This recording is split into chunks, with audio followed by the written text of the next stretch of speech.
Sorry for the interruption, चूंकि अभी थोड़ा सा व्यवधान आया कुछ ऑनलाइन का, वो जो अपना ये लोग का है उसके लेकर।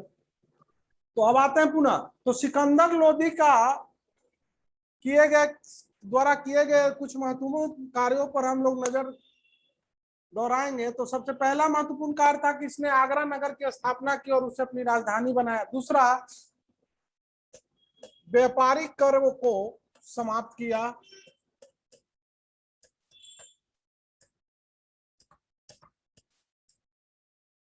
तीसरा, अनाज पर जो कर था उसे भी समाप्त किया, अनाज कर को समाप्त किया।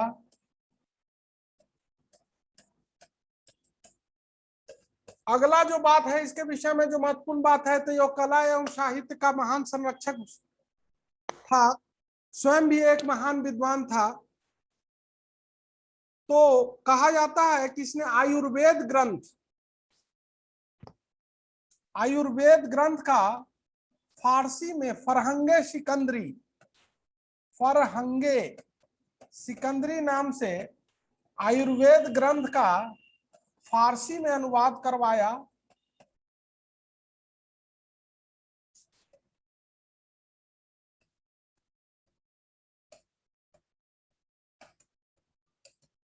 संगीत की पुस्तक लज्जत ए सिकंदर शाही की रचना की। लज्जत ए सिकंदर शाही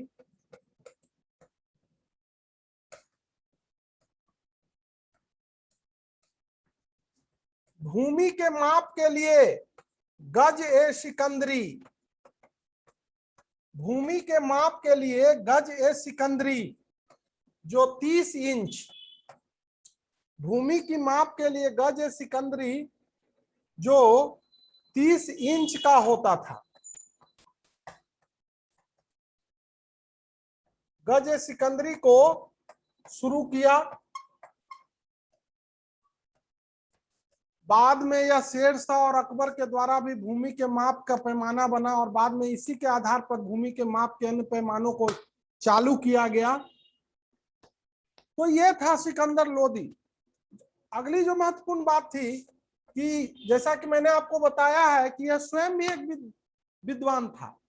कहा जाता है कि यह अनेक फारसी कविताओं की रचना की थी। तो गुलरुखी नाम से इसने अनेक फारसी कविताओं की रचना की।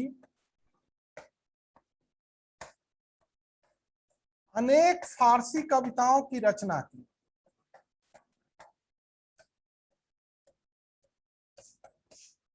तो आप लोग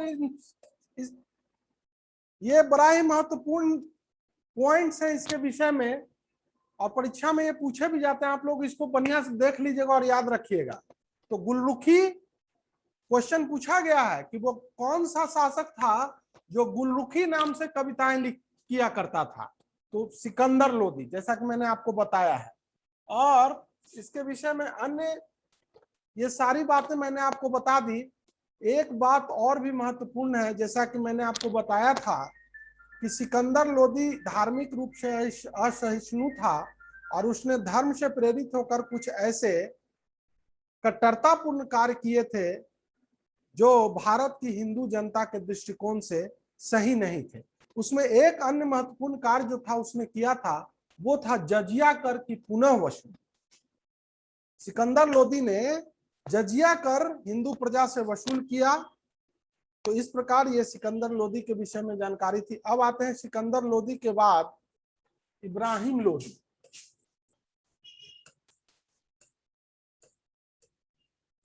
इब्राहिम लोदी 1517 से 1526, 1517 से 1526। इब्राहिम लोदी जो सिकंदर लोदी के बाद शासक बना, इसके काल की महत्वपूर्ण घटना थी, कुछ महत्वपूर्ण घटनाएं घटी भारत में। और कहा जाता है कि इब्राहिम लोदी का शासनकाल भारत के इतिहास में एक निर्णायक बिंदु माना जाता है, टर्निंग पॉइंट माना जाता है। यहां पर आकर आपको कुछ ऐसे परिवर्तन दृष्टिगोचर होंगे। भारत के राजनीतिक जीवन में एक बहुत बड़ा परिवर्तन होता है जो मैं आपको यहाँ बताऊंगा। तो सबसे पहली घटना थी 1517 घाटोली का युद्ध। घाटोली का युद्ध इब्राहिम लोदी और राणा सांगा, मेवाड़ के राणा सांगा के बीच 1517 में घाटोली का युद्ध होता है और इस युद्ध में लोदियों की हार होती। लोदियों की हार। कहा जाता है कि इस युद्ध का कारण था राणा द्वारा मालवा और गुजरात में राणा के राजनीतिक हस्तक्षेप, और साथ ही साथ लोदी, इब्राहिम लोदी भी गुजरात, राजस्थान और मालवा पर अपने प्रभुत्व का विस्तार करना चाहता था। और इस महत्वाकांक्षा के कारण दोनों ही शक्तियां आपस में टकराई 1517 में, जिसे घाटोली का युद्ध कहा जाता है, और इसमें लोदियों की हार हुई। और इसके काल की एक अन्य महत्वपूर्ण और सबसे बड़े ही महत्वपूर्ण घटना है, वो है 1526 में पानीपत का प्रथम युद्ध। पानीपत का प्रथम युद्ध। यह युद्ध इब्राहिम लोदी और बाबर के बीच लड़ा गया। बाबर मध्य एशिया का रहने वाला था। वर्तमान में उस देश का नाम उज्बेकिस्तान है। मध्य एशिया का एक स्थान है फरगना। बाबर उसी फरगना का एक छोटा सा सरदार था, और कहा जाता है कि मध्य एशिया की उलझनों से परेशान होकर उसने भारत की ओर रुख किया, और भारत में आकर उसका सामना 1526 में पानीपत के मैदान में इब्राहिम लोदी से हुआ, और इस युद्ध में इब्राहिम लोदी की पराजय होती है। इस युद्ध में इब्राहिम लोदी की पराजय होती है, और युद्ध स्थल पर ही इब्राहिम लोदी मारा भी जाता है। यह अब तक के भारत के इतिहास का एक आश्चर्यजनक घटना, आश्चर्यजनक तो नहीं कहेंगे, लेकिन अब तक के भारत के इतिहास का एक महत्वपूर्ण घटना है जब कोई राजा युद्ध स्थल पर मारा गया। और इब्राहिम लोदी युद्ध स्थल पर ही मारा जाता है। युद्ध में लोदियों की पराजय होती है, और भारत पर बाबर ने की सत्ता स्थापित होती है, और उसे हम मुगल वंश के नाम से जानते हैं। तो इस प्रकार भारत में लोदी वंश का समाप्ति, इससे लोदी वंश की समाप्ति ही नहीं हुई बल्कि दिल्ली सल्तनत की भी समाप्ति हो गई। और इसके बाद बाबर द्वारा भारत में जिस शासन की स्थापना की गई उसे हम मुगल वंश के नाम से जानते हैं। तो इस प्रकार भारत में मुस्लिम सत्ता को दो भागों में हम लोग बांटते हैं, एक दिल्ली सल्तनत, दूसरा मुगल वंश। तो इस प्रकार मुगल भारत में मुस्लिम सत्ता का एक अध्याय यहाँ पर आकर 1526 में समाप्त होता है। ठीक है। अब हम दिल्ली सल्तनत के राजनीतिक घटनाक्रम को देख लिए। अब हम आप लोगों को दिल्ली सल्तनत के प्रशासनिक संरचना पर ले चलेंगे। प्रशासनिक संरचना, दिल्ली सल्तनत की प्रशासनिक व्यवस्था। तो सबसे पहले आप लोग ध्यान से सुनिएगा, यदि नोट करते हैं तो नोट भी करिएगा। तो सबसे पहला प्रशासनिक व्यवस्था या राज व्यवस्था, जो कहिए इसे, दिल्ली सल्तनत की राज व्यवस्था या प्रशासनिक व्यवस्था। तो सबसे पहले मैं आपको इसकी विशेषताओं के बताऊंगा। इसकी विशेषता यहां पर विशेषता। तो सबसे पहली बात जो सवाल मेरे मन में, आपके मन में उठता है कि ये राज्य का स्वरूप क्या था, अर्थात दिल्ली सल्तनत का राज्य का स्वरूप क्या था। तो सबसे पहली बात जो है कि यह एक धर्म प्रधान राज्य। धर्म प्रधान मतलब राज्य का शासन व्यवस्था धार्मिक सिद्धांतों पर आधारित था। बहुत ज्यादा नहीं तो कुछ हद तक निश्चित रूप से थे, क्योंकि यहां दिल्ली सल्तनत की जो कर व्यवस्था थी वो भी धार्मिक आधार पर संगठित था। सेना में विशेषकर मुस्लिम यानी तुर्कों को वरीयता दी जाती थी। बड़े बड़े प्रशासनिक पदों पर मुस्लिम तुर्कों को नियुक्त किया जाता था। हिंदुओं को बहुत नाम मात्रा में हिंदू जो थे वो प्रशासनिक पदों पर थे। तो इस प्रकार हम कह सकते हैं कि यह एक धर्म प्रधान न्याय व्यवस्था, यद्यपि आपको प्रशासनिक आपको न्याय व्यवस्था भी थी, उसमें भी आपको धर्म का पुट दिखाई पड़ता है, तो हम इस आधार पर इसको एक धर्म प्रधान राज्य माना जा सकता है।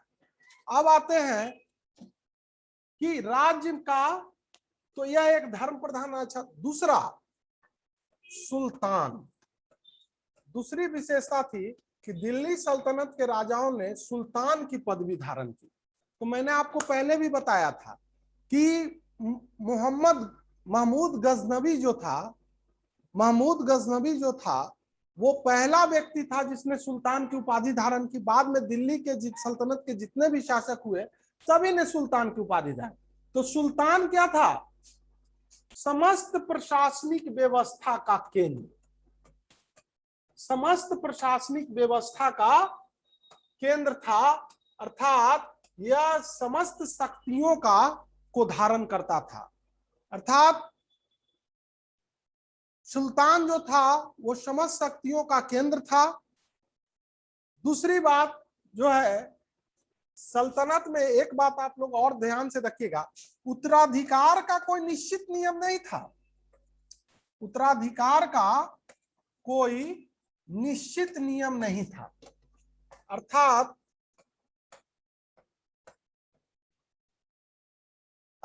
यदि किसी राजा की मृत्यु हो जाए, किसी सुल्तान की मृत्यु हो जाती थी और उसकी मृत्यु के पश्चात कौन सा सुल्तान बनेगा यह निश्चित नहीं था। राजा के कई पुत्र होते थे और सभी पुत्रों में सत्ता के लिए संघर्ष होता था और जो योग्य होता था वो सुल्तान बनता था। इस प्रकार सुल्तान बनने का आधार क्या था? व्यक्ति की योग्यता एवं सैन्य ताकत। तो ये बात आप लोग अपने, मैंने पहले भी बताया था कि इल्तुतमिश दिल्ली सल्तनत का पहला शासक था जिसने वंशानुगत शासन का सिद्धांत स्थापित करने का प्रयास किया था। अब आते हैं अगली विशेषता, राजत्व। राजत्व का मतलब होता है राजा, राजत्व का मतलब होता है राजा, यानी शासक के प्रतिष्ठा, शासक की प्रतिष्ठा के संबंध में। तो राजत्व, तो मैं आपको बता देता हूं कि दिल्ली सल्तनत में बलबन पहला शासक था जिसने राजा की पद प्रतिष्ठा अर्थात राजत्व को स्थापित करने के लिए गंभीर प्रयास किए। बलबन का मानना था कि राजा देवत्व का अंश होता है तथा उसकी बराबरी कोई मनुष्य नहीं कर सकता। ये बलबन का मानना था कि राजा देवत्व, देवत्व मतलब ईश्वर का ही अंश होता है और धरती पर उसकी बराबरी कोई मनुष्य नहीं कर सकता। इस प्रकार बलबन की नजरों में राजा और ईश्वर एक थे और प्रत्येक व्यक्ति का यह कर्तव्य है कि वह राजा की आज्ञा को ईश्वर की आज्ञा समझकर उसका पालन करे। तो इस प्रकार बलबन ने राजत्व के उच्च आदर्शों को स्थापित करने का प्रयास किया। दूसरी बात, अब आते हैं प्रशासन के प्रशासनिक ढांचे पर। प्रशासनिक ढांचा, दिल्ली सल्तनत का प्रशासनिक ढांचा। तो सबसे पहले मैं आपको बता दूं कि दिल्ली सल्तनत का प्रशासन जो था वो फारसी, अरबी सिद्धांतों पर आधारित है। अर्थात दिल्ली सल्तनत का प्रशासन फारसी और अरबी पद्धति पर आधारित था। दिल्ली सल्तनत के प्रशासन को हम 3 भागों में बांट कर देखेंगे। कितने भागों में? 3 भागों में। केंद्रीय प्रशासन, प्रांतीय प्रशासन और स्थानीय प्रशासन। जैसा कि अभी भी हम लोग देख रहे हैं, केंद्र सरकार, राज्य सरकार और लोकल गवर्नमेंट, पंचायती राज जिसको हम लोग बोलते, तो उस यही व्यवस्था उस समय भी देखने को मिलती है। तो सबसे पहले हम लोग आते हैं केंद्रीय शासन। केंद्रीय शासन, तो केंद्रीय शासन पर हम लोग आते हैं तो केंद्रीय शासन का, जैसा कि मैंने पहले बताया है कि सुल्तान जो सभी शक्तियों का स्रोत माना जाता था, तो केंद्रीय शासन का सर्वोच्च सुल्तान था और वह सभी विभागों का प्रधान भी था। पहली बात। दूसरी बात, सुल्तान को उसके कार्यों में सहायता देने के लिए मंत्रियों की नियुक्ति की जाती थी और यह नियुक्ति सुल्तान द्वारा ही किया जाता था और मंत्री तब तक अपने पद पर बने रहते थे जब तक कि सुल्तान की इच्छा या सुल्तान का आशीर्वाद उन्हें प्राप्त होता था। ठीक है। अब हम लोग आते हैं कि दिल्ली सल्तनत के अंतर्गत प्रमुख मंत्री या अधिकारी या विभाग कौन कौन से थे। तो दिल्ली सल्तनत के अंतर्गत कार्यरत हम प्रमुख विभागों के विषय में अब चर्चा करेंगे। तो सबसे पहला विभाग था विभाग।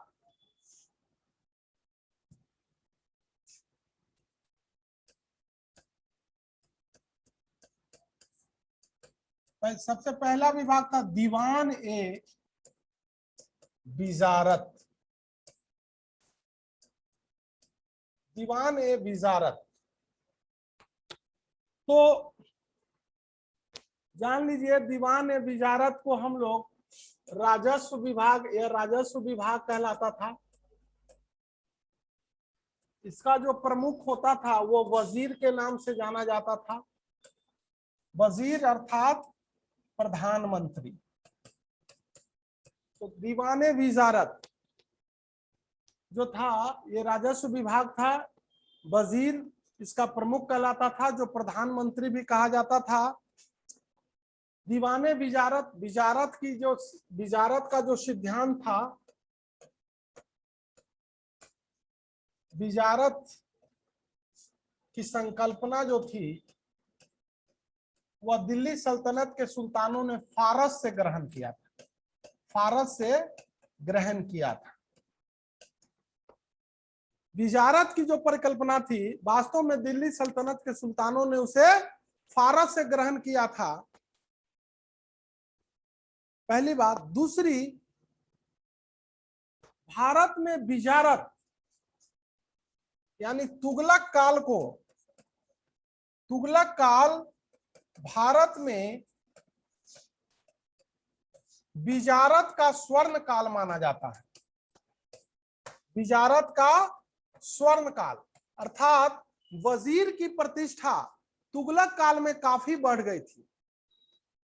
तुगलक काल में वजीर की प्रतिष्ठा काफी बढ़ गई थी, उसका रुतबा काफी बढ़ गया था।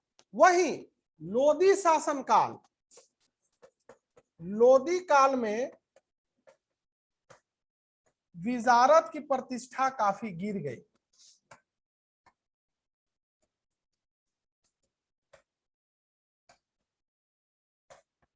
अर्थात लोदियों के शासनकाल में वजीर की प्रतिष्ठा में कमी आया और वह अपने सबसे निचले स्तर पर पहुंच गया। तो यह था दीवाने विजारत का परिचय। एक चीज और मैं आपको बताता हूं कि दीवाने विजारत जो था यह राजस्व विभाग से संबंधित था। इसके कार्य काफी विस्तृत थे। चूंकि सल्तनत हो यानी कोई भी राज्य हो, उस राज्य की शक्ति का आधार राजस्व होता है और यह बड़ा ही गंभीर विषय था और इस विषय में गंभीर विषय था और इसके चलते दीवाने विजारत के अंतर्गत कई अन्य छोटे छोटे विभाग भी कार्यरत थे जो उसे इसके कार्यों में सहायता प्रदान करते थे। अब मैं आप लोगों को दीवाने विजारत के अंतर्गत कार्य करने वाले कुछ प्रमुख विभागों का के विषय में भी बताऊंगा। तो आइए देखते हैं।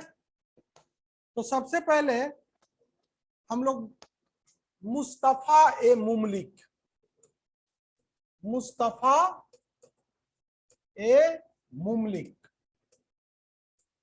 मुस्तफा ए मुमलिक, इस नाम से आप लोग शायद परिचित होंगे या नहीं होंगे, लेकिन इस नाम से आप जरूर परिचित होंगे। महालेखा परीक्षक, अभी भी आप लोग बार बार इसके विषय में सुनते होंगे। तो महालेखा परीक्षक को ही उस समय मुस्तफा ए मुमलिक के नाम से जाना जाता था। अब आते हैं मुशरिफ ए मुमलिक। मुशरिफ ए मुमलिक,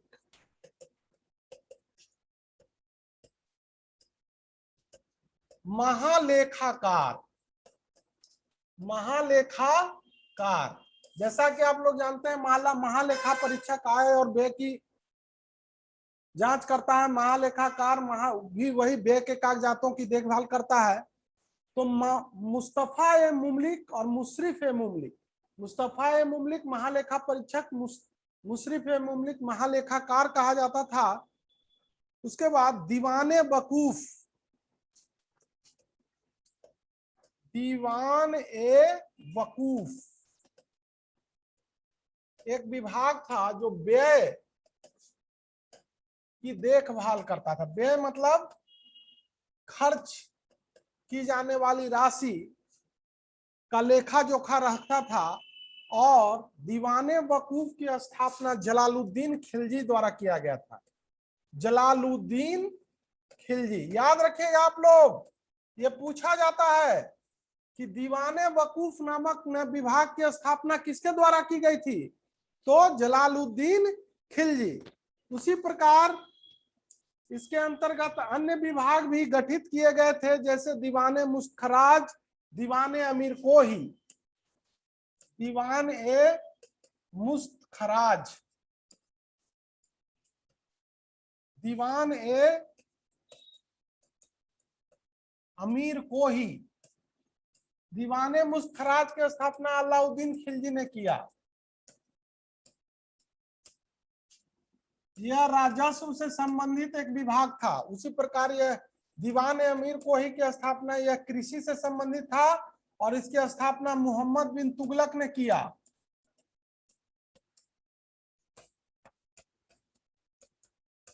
समझ गए? तो इन विभागों की स्थापना की गई थी और ये सब के सब विभाग जो थे आपको दीवाने विजारत के अधीन कार्य करते थे। अब आते हैं दूसरा जो महत्वपूर्ण विभाग था। दूसरा जो महत्वपूर्ण विभाग था वो था आरिज ए मुमलिक, आरिज ए मुमलिक। दूसरा जो महत्वपूर्ण विभाग था वो दीवान ए आरिज, दीवान ए आरिज था। और दीवान ए आरिज के प्रमुख को हम लोग कहते थे आरिज ए मुमलिक कहा जाता था। यह सैन्य विभाग था, याद रखिएगा आप लोग, यह एक सैन्य विभाग था और सेना की नियुक्ति, वेतन, पेंशन इत्यादि से संबंधित जितने भी कार्य थे वह सब इसी के अधीन था। अगला विभाग का नाम है दीवान ए इंसा, दीवान ए इंसा। यह पत्राचार से संबंधित था, यानी शाही पत्राचार, अर्थात सुल्तान के जो फरमान थे इसी दीवान ए इंसा से जारी किए जाते थे। तीसरा जो महत्वपूर्ण विभाग था वो दीवान ए रिशातल, दीवान ए रिशातल। यह विदेश विभाग था, फॉरेन मिनिस्ट्री जिसको हम लोग बोलते हैं, विदेश विभाग, अर्थात विदेश विभाग था, अर्थात विदेशी राज्यों के साथ राजनयिक संबंधों को लेकर यह देखभाल करता था, जागरूक रहता था। अब आते हैं अगला जो था वो था अधिकारी जो था वो काजी उल कुजात, काजी उल कुजात। यह न्याय विभाग का प्रधान था, न्याय विभाग का प्रधान, यह न्याय विभाग का प्रधान था। अगला था सद्र उस सुदूर, सद्र उस सुदूर। यह धर्म विभाग का प्रधान था, धर्म विभाग का प्रधान सद्र उस सुदूर। तो इस प्रकार दिल्ली सल्तनत के अधीन कार्य करने वाले प्रमुख विभागों के विषय में मैं आपको बता रहा हूं। ये सब ये जो मैंने भी बोर्ड पर भी आप लोगों को लिखा है। अब आते हैं इसके बाद दिल्ली सल्तनत ने एक विभाग की स्थापना की थी, गुप्तचर विभाग। गुप्तचर का मतलब आप समझते होंगे, सल्तनत के विभिन्न गतिविधियों पर नजर रखने के लिए सुल्तान द्वारा गुप्तचर विभाग का स्थापना किया गया था और इसका प्रमुख था बरीद। गुप्तचर विभाग के प्रमुख को क्या कहा जाता था? बरीद। एक अन्य विभाग था वकील दर। वकील दर, वकील दर का क्या कार्य था? तो यह शाही महल की जरूरतों, यह शाही महल की जरूरतों की पूर्ति करता था। अर्थात सुल्तान एवं उनके रानी, उनके संबंधियों की जो जरूरतें होती थी उसकी देखभाल करने वाले अधिकारी को वकील दर कहा जाता था। एक अन्य महत्वपूर्ण अधिकारी था मुहतसिब। मुहतसिब, मुहतसिब क्या था? तो यह लोगों के नैतिक आचरण, यह लोगों के नैतिक आचरण को की देखभाल करता था। नैतिक आचरण अर्थात लोग अनैतिक कार्य न करें, इस चीज को वो नियंत्रित करता था। एक अन्य, कुछ अन्य विभाग भी थे, कुछ अन्य विभाग भी थे जो काफी महत्वपूर्ण थे और बाद में गठित किए गए थे, जैसे दीवान इस्तिहाक, दीवान ए इस्तिहाक, यह पेंशन विभाग था। दीवान ए इस्तिहाक क्या था? पेंशन। उसी प्रकार था दीवान ए बंदगाह और दीवान ए खैरात। दीवान ए बंदगाह और दीवान ए खैरात, दीवान ए खैरात। तो ये सब के सब, ये तीनों विभाग जो आप लोग देख रहे हैं, ये तीनों, इस तीनों विभाग की का गठन फिरोज तुगलक ने किया था। किसने किया था? फिरोज तुगलक ने। तो फिरोज तुगलक ने क्या किया था? मैं जैसा कि मैंने बताया, दीवान इस्तेहाक अर्थात पेंशन विभाग की स्थापना की थी। दीवान ए बंदगाह अर्थात दास, यह दासों से संबंधित था, अर्थात दासों की देखभाल से। और दीवान ए खैरात अर्थात यह दान विभाग था, अर्थात वैसे अनाथ मुस्लिम स्त्रियों, बच्चों को यह दान देने के लिए उसने क्या किया था कि दीवान ए खैरात नामक विभाग की स्थापना की थी। तो ये था केंद्रीय प्रशासन, ये था केंद्रीय प्रशासन। अब आते हैं प्रांतीय शासन। प्रांतीय शासन, जैसा कि अभी आप लोग देखते हैं स्टेट गवर्नमेंट अपने यहाँ जो है, उसी प्रकार उस समय भी प्रांतीय शासन था। तो आपको मैं यहाँ पर प्रांतीय शासन के विषय में बताऊंगा। सॉरी, प्रांतीय शासन के पहले अभी तो एक चीज और था कि अभी तक मैंने आप लोगों को जो बताया, ये अभी सैन्य संगठन पर, चूंकि अभी मैंने आप लोगों को बताया था, वो प्रांतीय शासन से पहले दिल्ली सल्तनत का सैन्य व्यवस्था आप लोग देखिए। सैन्य व्यवस्था अर्थात दिल्ली सल्तनत की ताकत का जो सबसे बड़ा आधार था वो था उसकी सैन्य व्यवस्था। इसी सैन्य बल की बदौलत उन्होंने भारत पर जीता और भारत पर अपनी शासन व्यवस्था को अस्थायी बनाया। तो हम उसके विषय में भी कुछ महत्वपूर्ण जानकारी आप लोगों के साथ शेयर करेंगे। तो सबसे पहले मैं आप लोगों को बता दूं दिल्ली सल्तनत की सैन्य व्यवस्था के बारे में कि बलबन पहला शासक था जिसने एक सैन्य विभाग की स्थापना की। बलबन पहला शासक था जिसने सैन्य विभाग की स्थापना की। दूसरा, अलाउद्दीन पहला शासक था दिल्ली सल्तनत का जिसने अस्थायी सेना का गठन किया। ये दो बातें आप लोग याद रखिएगा, मैंने पहले भी बताया था जब पढ़ा रहा था बलबन और खिलजी के विषय में। तीसरी बात जो थी, तो तुर्कों की जो सैन्य व्यवस्था थी, अर्थात दिल्ली सल्तनत का जो सैन्य व्यवस्था था वह दशमलव प्रणाली पर आधारित था। किस पर? दशमलव। दशमलव प्रणाली, मंगोल सैन्य पद्धति को दशमलव प्रणाली के नाम से जाना जाता था और यह उसी पर आधारित था। दशमलव अर्थात 10-10 सैनिकों के टुकड़ी, 10-10 सैनिकों के टुकड़ी में यह विभाजित था। देखिएगा इस विभाजन को ध्यान से आप लोग। सबसे पहला विभाजन था अमीर ए दह। अमीर ए दह, अमीर ए दह मतलब 10 सैनिकों की टुकड़ी। 10 सैनिकों की टुकड़ी को अमीर ए दह कहते थे। अमीर ए सदा, अमीर ए सदा 100 सैनिकों की टुकड़ी।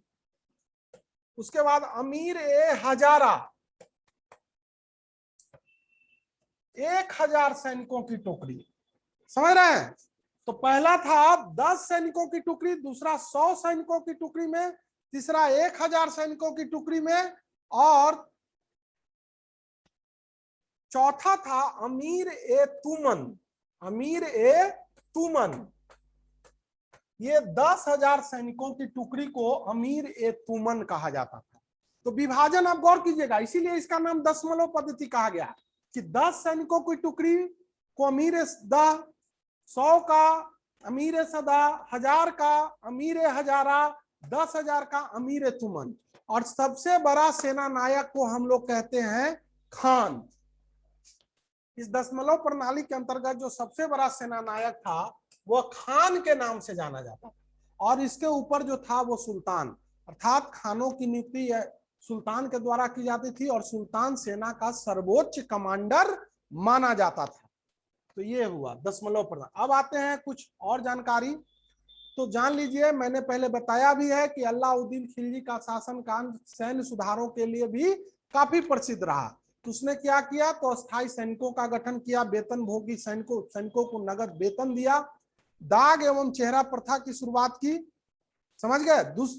अब वहीं पर आगे आकर फिरोज तुगलक के विषय में अभी हमने बताया कि उसने ऐसे कार्य किए जो साम्राज्य के स्थायित्व को प्रभावित किया, साम्राज्य के विघटन की प्रक्रिया को तीव्र किया। तो फिरोज तुगलक ने क्या किया, तो उसने पुनः सैनिकों के पद को अनुवांशिक बना दिया, इकता व्यवस्था को फिर लागू किया, सेना में गुलामों की भर्ती की, और इस कारण से दिल्ली सल्तनत की जो शासन सैनिक व्यवस्था थी वो चरमराने लगी, उसका सामरिक आवेश गिर गया, और एक एक कर अनेक राज्य धीरे धीरे स्वतंत्र हो गए। अब आते हैं दिल्ली सल्तनत के अंतर्गत न्याय एवं दंड व्यवस्था पर। न्याय एवं दंड व्यवस्था, तो जान लीजिए, जैसा कि मैंने पहले आपको बताया है कि दिल्ली सल्तनत एक धर्म प्रधान राज्य था। चूंकि धर्म प्रधान राज्य होने के कारण यह इस्लामी कानूनों पर आधारित था। अतः न्याय एवं दंड व्यवस्था के 4 स्रोत थे। 4 स्रोत, पहला कुरान, दूसरा इजमा, तीसरा हदीस, और चौथा कयास। यानी दिल्ली सल्तनत की जो न्याय व्यवस्था थी, दंड व्यवस्था थी, वह उसके 4 स्रोत थे, कुरान, इजमा, हदीस और कयास। कुरान का मतलब जानते हैं, मुसलमानों का पवित्र ग्रंथ है। इजमा का तात्पर्य है कि इस्लामी विधिवेताओं ने इस्लामी कानूनों की जो व्याख्या की है वो उस पर आधारित है। हदीस का मतलब है कि इजमा, और हदीस का मतलब है पैगंबर के वचन। हदीस का मतलब क्या है, पैगंबर के वचन। और कयास अर्थात पैगंबर मोहम्मद शाह ने समय समय पर शासन प्रशासन और दंड व्यवस्था को लेकर जो बातें कही वह हदीस में संकलित है। और कयास यह अनुमान पर आधारित तो इस प्रकार न्याय एवं दंड व्यवस्था जो थी वो इन सिद्धांतों पर आधारित था। न्याय का सर्वोच्च अधिकारी सुल्तान था, और काजी, और उसके नीचे जो था वो काजी उल कुजात। न्याय का सर्वोच्च अधिकारी काजी उल कुजात, जो मुफ्तियों और काजियों की सहायता से न्याय करता था। अब आते हैं हम दिल्ली सल्तनत की राजस्व व्यवस्था पर। दिल्ली सल्तनत की राजस्व व्यवस्था। राजस्व व्यवस्था का मतलब हुआ कि वैसी व्यवस्था जो राज्य की आय और व्यय, राजस्व मतलब टैक्स। दिल्ली सल्तनत का टैक्स सिस्टम क्या था, तो मैं आपको बता देता हूं कि दिल्ली सल्तनत में की राजस्व व्यवस्था जो थी, अर्थात राज्य द्वारा जो टैक्स वसूले जाते थे वो मुख्य रूप से 5 प्रकार के थे। कितने प्रकार से? 5 प्रकार के। उस्र, खराज, खुम्मस, जकात, जजिया। उस्र, खराज, खुम्मस, जकात और जजिया। यह दिल्ली सल्तनत में प्रचलित 5 प्रकार के कर थे जो जनता से वसूले जाते थे। तो उसर क्या था? मुसलमानों से लिया जाने वाला भूमि कर। उसर क्या था? एक प्रकार का भूमि कर जो मुसलमानों से लिया जाता था। इसकी दर थी 5 से 10%। उसर क्या था? तो मुसलमानों से लिया जाने वाला एक भूमि कर जिसकी दर थी 5 से 10%। और खराज क्या था? गैर मुसलमानों, ये भी एक भूमि कर था। खराज भी एक भूमि कर था जो गैर मुस्लिमों से लिया जाता था, यानी कि मुसलमानों को छोड़कर। इसकी दर थी 1/3 से 1/2, उपज का 1/3 से 1/2। खुम्मस था लूट का माल। खुम्मस था लूट का माल या जमीन में गड़ा हुआ खजाना। जकात, जकात भी एक प्रकार का धार्मिक कर था जो मुसलमानों से लिया जाता। जकात क्या था? धार्मिक कर जो मुस्लिमों को देना पड़ता था। जकात एक धार्मिक कर था जो मुसलमानों को देना पड़ता था। इसकी दर थी 2 से 2.5% तक। उसी प्रकार जजिया भी एक प्रकार का धार्मिक कर था जो हिंदुओं से वसूला जाता था। हिंदुओं से जजिया एक प्रकार का धार्मिक कर था जो हिंदुओं से वसूला जाता। याद रखिएगा, ब्राह्मणों, बच्चों, स्त्रियों को इससे मुक्त रखा गया था, लेकिन कभी कभी कुछ शासकों ने ब्राह्मणों पर भी जजिया कर लगाया था। तो इस प्रकार दिल्ली सल्तनत की कर व्यवस्था से आप लोग, अभी आप लोगों को मैंने बताया, ये था करों के प्रकार। अब मैं आपको बताता हूं कि संपूर्ण सल्तनत में भूमि का प्रकार, यानी संपूर्ण सल्तनत की भूमि को 2 भागों में बांटा गया था। पहला था खालसा, दूसरा था इक्ता। अर्थात संपूर्ण साम्राज्य की भूमि को 2 भागों में बांटा गया। पहला था खालसा और दूसरा था इक्ता। खालसा यानी केंद्र शासित प्रदेश। अभी आप लोग देखते होइएगा कि भारत में भी केंद्र शासित प्रदेश है, तो अर्थात वैसे प्रदेश जिस पर केंद्र का डायरेक्ट कंट्रोल हो। तो दिल्ली सल्तनत में भी खालसा भूमि थी जिस पर केंद्र का डायरेक्ट कंट्रोल होता था। तीसरा था इक्ता। इक्ता को प्रांत कहा जाता था और इक्ता के प्रमुख को वली या मुक्ता कहा जाता था। इक्ता का प्रमुख कार्य था, इक्ता का प्रमुख कार्य क्या था?